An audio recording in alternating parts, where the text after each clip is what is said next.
mantuwa kamar na karatu, akwai wata addu'a ko magani a addini da shari'a ta yadda yi? Allah ya mai da malam gida lafiya, amin. Wato iya nufin gidan an tashi a karatu.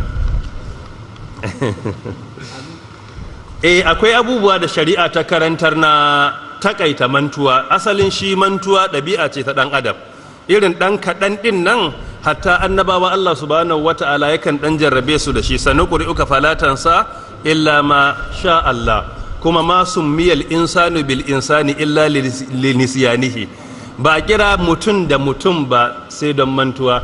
Asalin kalmar insan, wasu malamai suka ce daga kalmar nisyan na mantuwa aka ciro sunanmu, wato root word din sunan mutum da larabci daga kalmar mantuwa ne, sai aka ciro sunan aka bayar saboda dan adam mai mantuwa ne. In ba da mantuwa ban aka yi darasi aka kira labarin wuta ba mai iya zuwa gida ya bacci, amma wani ya koma ya baccin ma har sai makara. To saboda mantuwa ne yasa wasu abubuwa muke manta da su. Idan mantuwa yayi yawa ko mutum yayi karatu ya zube ya fahimta daga baya ya manta, ko mantuwa na mu'amala, wannan in yayi yawa to akwai magani da ake takaita shi a cikin shari'a, wanda yana takaita matuƙa da gaske, yana iya raba ka da insha Allah ta'ala kashi 99 cikin 100 na mantuwa. Dan wannan kwaya din sai kai hakura da shi, da mun da haka aka halicce ka. Daga cikin abubuwa da malamai suka karantar da ke taimakawa mutum wajen rage mantuwan karatu ko ya ƙara mana ƙarfin memory idan mun karanta, ya zama ƙirjinmu ya rike abin sosai, ya zama ba ma manta shi da wuri, kuma karatun yakan zo da sauki. Idan mun haddace ya zauna, in mun haddace Qur'ani ya zauna, in mun haddace physics ya zauna, in mun haddace biology ya zauna, chemistry ya, duk abin da ka karanta dai ya zauna. Ina yi wannan da 'yan makaranta saboda yawanci waɗannan haddace su ake yi. To akwai abubuwa da ake yi wanda ke taimakawa. Mafiya yawan maganganu din Imamul Khatib rahimahullahu ta'ala kawo cikin Aljami' nasa juz'i na 2 shafi na 387 har zuwa na 397, kusan shafi 10 cikin littafinsa na Aljami' juz'i na 2 yayi ta maganganu akan hanyoyin da ake bi a takaita mantuwa. Na farko akwai al-ibtiadi aniz zunub, kokarin nisantan yawaita zunubi. Mutum ya yi ƙoƙari ya ga zunubi, sabon Allah da yake ya takaita shi. Takaita sabon Allah na ƙara memorin mutum ƙarfi, yana sa hadda ta yi sauƙi gare shi, kuma aka haddace ta zauna, yana sa a samu ƙarancin mantuwan karatu. Duk abin da ake so a fahimta sai ga kana ta cin a jarabawa, kawai mumtaz ne, za ka yi ta samun imtiyazi. To shine nisantan sabon Allah. Daga ciki akwai maganar da ake jinginawa zuwa ga Imamu Shafi'i rahimahullahu ta'ala, cewa ya tambayi wake yun sabu ila Shafi'i, sai dai isnadin akwai makal a ciki, amma dai kauli ne mashhuri, cewa shakautu ila waki'in su a hifzi fa arshadani ila tarkil ma'asi. Na kai kara, ina kuka, inji Imamu Shafi'i rahimahullah, wajen wake akan cewa da ina hadda ta zauna, yanzu idan ne hadda ba ta zama. Sai Imamu Waki rahimahullah ya ce ina maka wasiya da barin sabon Allah, idan ka nisanci sabon Allah to karatu zai zauna. Shi yasa waɗanda suka fi kowa tsoron Allah da biyayya ga Allah sun fi kowa ƙarfin memory a tarihin duniya.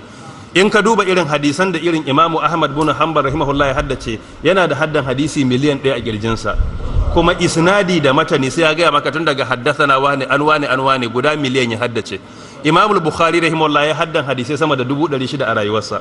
Imamu Shafi'i rahimahullah ya kai matakin da saboda ƙarfin hadda, idan ya buɗe littafi yana karanta, in yana karanta shafin dama sai ya ɗora hannunsa akan shafin hagu, saboda idan yana karanta dama idansa ya kuskure ya kalli hagun to sai shiga tsakanin haddan dama, saboda idansa in ya gani matukar idansa ya karanta to insha Allah ta'ala baya mantawa. Mujahid bin Jabar alaihi rahmatullah makaho ne, bai gani, yace amma ma qultu li muhaddithin qattun a'idni, yace tunda nake ba a taba gaya min hadisi ina makaho nace a maimaita ba, duk wanda na buɗe kunne aka faɗa na haddace shi. Ya ce ana karanta bin hadisi awa 2 ana tilawa, in an gama sai in maimaita daga farko har ƙarshe gaba ɗayansu.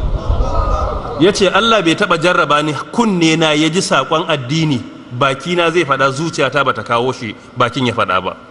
Saboda me? Saboda biyayya zuwa ga Allah. Shi yasa duk lokacin da saɓon Allah ya yawa to ƙarfin hadda na lalacewa. Shi yasa za ka ga gayunmu da suke jami'o'i wanda suke nigogi a ta gaye, sai gan shi kullum daga E sai D sai F, ba abin da yake, saboda mai duk a cikin sabon Allah, wayarsa sabon Allah, magana sa sabon Allah, kullum suna club, an hada party ne, an yi kaza, shikenan kaga mutum wandan sai yadda ka san katafila kamar zai tashi, yadda ka san jemage haka yake. To shi yasa in ka bi Allah haddan tafi zama. A baya ga wannan akwai asar da ya zo shi ma cikin littafin al-khatib da imam al-baghdadi rahimahullah a cikin aljami nasa cewa sa'ala rajulun malik bin anas rahmatullahi alai, wani mutum ya tambayi imamu malik namu ya ce ya abdullah, ya kai baban abdullahi, ya aba abdullah, ya kai baban abdullah, ya ce menene yake gyara haddar mutum ne in ina so in gyara haddata na rika haddace abu na karatu na zama, sai ce masa tarkul ma'asi, barin sabon Allah. Duk mutumin da ke son gyaran hadda ya ce ya yi kokari ya ga ya bar sabon Allah, ya takaita iyakan takaita sabon Allah na sa duk karatu da ake, kana karatun digiri ne, baccalaureate, magister, doctora, ko kana karatun MSc ko MBA da ma'aikata ke yi, ko PhD kake yi, ko wani course kake yi, in dai kana son wai saukin hadda to ka tabbatar sabon Allah ka takaita shi. Idanka ya takaita sabon Allah, kunnanka ya takaita ji, bakinka ya takaita fada, to za ka ga abin mamaki. Na biyu daga cikin abubuwa da ke sa karfin hadda da kuma sauwaƙe wa mutum fahimtar karatu shine kasratu zikirillahi, yawan ambaton Allah, bakinmu ya zama yana yawan ambaton Allah, su astaghfirullah, subhanallah, walhamdulillah, la ilaha illallah, la hawla wala quwwata illa billah, subhanallah wa bihamdi, subhanallahi alazim. Ko da guda daya cikin su kai ta maimaitawa. Yawan ambaton Allah yana takaita mantuwa, shi yasa Qur'ani yake cewa wadhkur rabbaka idza nasita. Kaga sai ya kira mantuwa, ambaton Allah ashe yana kore mantuwa. To insha Allah ta'ala a lokacin da kake yawan ambaton Allah, to wannan yana taimaka maka wajen kore dukkan cutar mantuwa. Ko da agreement ka yi alkawari da wani ka ce af na manta wallahi, ni dai na san a daren nan ina da wani abu amma na manta, in dai kana yawaita ambaton Allah insha Allah ta'ala mantuwa zai karanci. Da zama a temple ana tadi mu yawaita ko astaghfirullah, su subhanallah, walhamdulillah, la ilaha illallah, wannan muhimmin abu ne. Na uku al-ibtiad an kathratil akli wa shurb, kokarin nisantan yawan ci da sha. Kada mutum ya zama cikinsa kullum idan ya fara cin abinci kamar yaro karami ya kama nono. Ya dace ka sani sunna ta karantar da kai ciki uku ake rabawa, kashi ɗaya cikin uku a ci abinci, ɗaya cikin uku na biyun kuma a sha ruwa, na ukun a bari don numfashi. Amma wani idan ya tashi musamman lokacin buɗe bakin aka dafa abincin, idan ya ci abinci ya gama cikinsa kamar an kifa ƙwarya a kai, za a gan shi dam haka ya yi gaba. Mutane da dama ai abin da yasa kenan ba a iya sallan tarawihi ba a komai, saboda ya ci abin na fitan hankali. To lalle yawan cin abinci da yawan shan abun sha ya wuce iyaka, ya zama prioritin ka a rayuwa, kawai a rayuwa ka cika koshi, to wannan yana kawo matsala a hadda da kuma fahimtar karatu. Shi yasa Allah ya aibata waɗanda suke rayuwar duniya kawai don su ci, walladina kafaru yatamatta'una wa ya'kuluna kama ta'kulul an'am wan naru mathwal lahum. Saboda rayuwar kawai abinci ne. To shi yasa musulmi na kwarai abinda ake so ya zama shine ya'kul li yahya, amma wa ghairu aqil kuma yahya li ya'kul. Shi mai wayo yana cin abinci ne don in ba ba za a rayu ba, amma mara wayo kuma ita rayuwar dukkaninta cin abinci ne. In hiya illa hayatuna dunya na mutu wa nahaya wa ma yuhlikuna illa dahar, shine we dine and wine, kawai a yi ta ci. To wannan ba rayuwar mai imani ba ne. Ba a ce karka ci daɗi ba, ka ci nama, ka ci duk abin da kake sha'awa, amma ka rika takaitawa, ba a rika ci na fitan hankali ba. Kar a buɗe ciki waye gari bayi da hakuri ko kada, wannan yana kawo matsala wajen karatu. Na gaba na hudu shine akwai ababen da ake ci da suna taimakawa mutum wajen samun karfin memory insha Allah ta'ala, wanda malamai sun kawo kaman shi Imamul Khatib ya kawo cikin aljami nasa juz'i na 2 shafin 397 yayi maganganu. Daga cikin su muhimman abubuwa akwai zuma, akwai Muhammad bin Muslim bin Ubaidullah bin Abdullah bin Shab az-Zuhri rahmatullahi alai yace alayka bil asl fa innahu jayyidun lil hifz. Ina maka wasiya da shan zuma, saboda zuma tana taimakawa wajen samun karfin hadda. In dai kana son ka rika karatu ya zauna, ko me ka haddace ya zauna, yace to ina maka wasiya da zuma. Kar ka rika rabuwa da zuma a falon ka, ƴaƴanka ka rika saya musu zuma, ana dan diga musu akan harshe suna sha. Insha Allah zai sauwake musu wajen fahimtar karatu da zaman karatu idan sun karanta. Wasiya ce muhimmiya, kuma Qur'ani mu duba magana da akan zuma. Sharabun mukhtalifun alwanu fihi shifa'un linnas. Daga cikin maganin da zuma ke yi shine karfin hadda da kuma kore maka mantuwa insha Allah ta'ala. Haka akwai Sheikh Ibrahim bin Yazid bin Qais an-Nakhai rahmatullahi alai ya mana wasiya da cewa alaikum bil luban, ku yawaita aiki da luban. Mun san luban ko? Akwai wani mai da ake kiransa luban, ana kawo shi a kwalba. Asali ana kiransa da turanci da cewa resin gum. Asali kaman wani gum ne na jikin wata bishiya da ake bare ainihin bawanta. In aka cire to ana ciro shi kaman karo, haka yake. To sai ake ce masa resin gum da turanci. Yana da matukar muhimmanci aiki da shi. ana iya shafa shi akan ciwo, ana iya shafa shi a fiska da wuya da kirji, ana iya shan sa akwai wanda ake sha. Ko a garin nan zaka sami luban, in ka je kace zaitu luban a wurin masu sayarwa akwai kala kala, ka nemi kala kala wanda ake iya sha da wanda ake iya shafawa a yi magani, duk waɗannan suna da muhimmanci.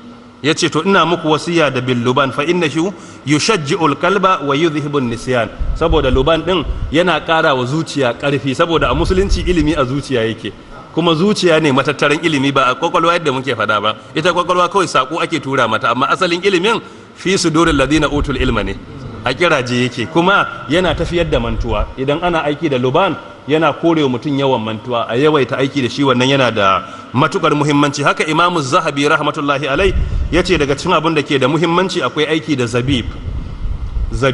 An san zabib aiko? Shi kan zabib ai da hausa ma zabibi ake fada, ana iya shansa shi ma, yana da matukar muhimmanci. Shi zabib ana kiransa da raisin, sunansa raisin da turanci. Yana da matukar dried grape ne, yana nan za a gan shi kamar yadda grapes suke haka yanayin sa yankin an ga 'ya'yansa. To shi ma yana da muhimmanci. Yake cewa man ahabba, dukkan wanda yake so ya kyautata haddansa falyakulu zabib, ya yawaita cin zabib. In dai ana yawan cin zabib insha Allah ta'ala hadda tana zama kyakkyawan zama. Sai na biyar daga cikin muhimman ababe akwai alhijama, yin kaho, wato coping kenan.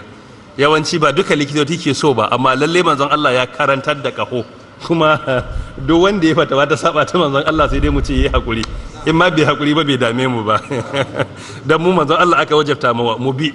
Shi yasa manzon Allah duk inda ya dage wani lokaci sai ya yi kaho. So da haka likitoci da akwai wanda suka amince, akwai wanda ba su amince ba. To wanda suka amince alhamdulillah, mu da ku muna tare, wanda ba ku amince ba ko ku yi hakuri ko ba ku yi ba, mu dai muna tare da manzon Allah sallallahu alaihi wasallam. Amma dai akwai binciken likitanci da dama da ya tabbatar da kaho na da muhimmanci. Yin kaho yana da muhimmanci, musamman yin sa akai, ana yin sa a musamman a nan wuraren. Shi yasa an kaje irin kasar Saudiya za ka ga akwai wurare na ci gaba na zamani da za ka je a maka kaho, sai ga mutum na dawafi nan dinsa da nan, za ka ga an dan kekketa wannan bakin jinin ya fita. To yin kaho a kai yana ƙara ƙarfin hadda. Shi yasa magabata ba sa wasa da shi, suna yin kaho sosai. Irin su Imamul Bukhari sai kaga idan suka yi tilawa duk sun mai da hadisai da Qur'anin kamar suratul Fatiha.